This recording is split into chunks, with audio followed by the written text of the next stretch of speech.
Moodle voir et analyser les résultats d'un quiz. Et on prend maintenant donc le point de vue d'un enseignant. Donc après un quiz, qu'est-ce que peut faire un enseignant? Eh bien, il peut voir les différentes tentatives de ses élèves. Je rappelle qu'une tentative, c'est un essai que l'élève a fait sur un quiz.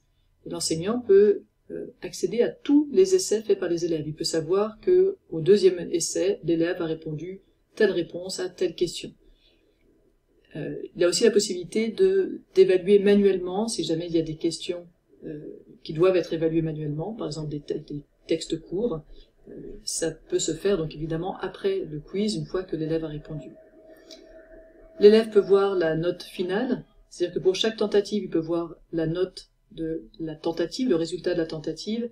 Je vous rappelle que la note finale peut être différente. Si vous laissez plusieurs tentatives aux élèves, eh bien, il faut faire un calcul de la note finale, par exemple en faisant les moyennes des tentatives des élèves. Et ça se fait dans le carnet de notes, je vous montrerai. Sachez enfin qu'il y a la possibilité d'enregistrer dans un tableur soit les résultats du carnet de notes, soit les résultats des tentatives, et on passera très rapidement sur les outils statistiques pour y rentrer plus en détail plus tard. Alors voilà, on imagine que mes élèves viennent de passer un test.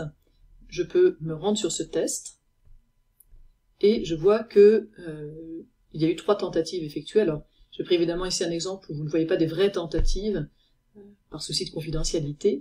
Donc, je peux cliquer ici sur tentative, et je vais voir les 3 tentatives que mes élèves ont faites sur ce quiz. Et pour chaque tentative, je peux faire une relecture complète de la tentative. Si je clique là, je vais pouvoir relire l'ensemble de la tentative de l'élève. Je peux aussi cliquer question par question. Par exemple, à son deuxième essai, qu'est-ce qu'il a répondu à la question 3? Je vois qu'il a répondu 3. Donc on a vraiment une relecture très fine comme ça pour chaque élève, de chaque geste et chaque réponse qu'il a donné. Alors comme je vous l'ai dit, une petite difficulté, c'est que vous avez la note pour chacune des tentatives, 7,14, 6,19, 7,86, mais vous n'avez pas la note que cet élève, c'est un seul élève qui a fait 3 tentatives ici, a pour ce quiz. Alors si vous voulez voir la note, malheureusement, vous devez sortir du test. Donc vous devez retourner sur la page d'accueil du cours, aller dans Configuration du carnet de notes, Rapport de l'évaluateur, et ici vous avez accès au test sur Vivaldi. Vous voyez que votre élève a eu 5.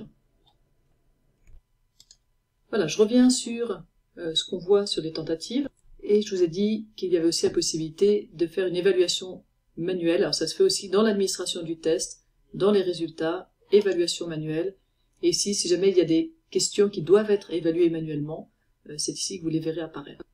C'est aussi ici, dans Statistiques, que vous aurez accès aux statistiques sur le test, mais je dis qu'on rentrerait dans les détails de ces statistiques plus tard. La dernière chose qui nous reste à voir, c'est la possibilité, donc je reviens sur Résultats, de télécharger les résultats d'un test au format CSV ou au format Excel ou au format HTML. Il suffit donc de cliquer sur Télécharger et vous obtenez un tableur avec toutes les informations, donc quel élève a fait le test à quel moment et quelle note il a obtenu aux différentes questions et quelle est la note finale pour sa tentative. Alors attention, vous n'avez pas la note générale au test. Et si vous voulez la note générale pour le test, il faut passer par le carnet de notes comme on a vu tout à l'heure.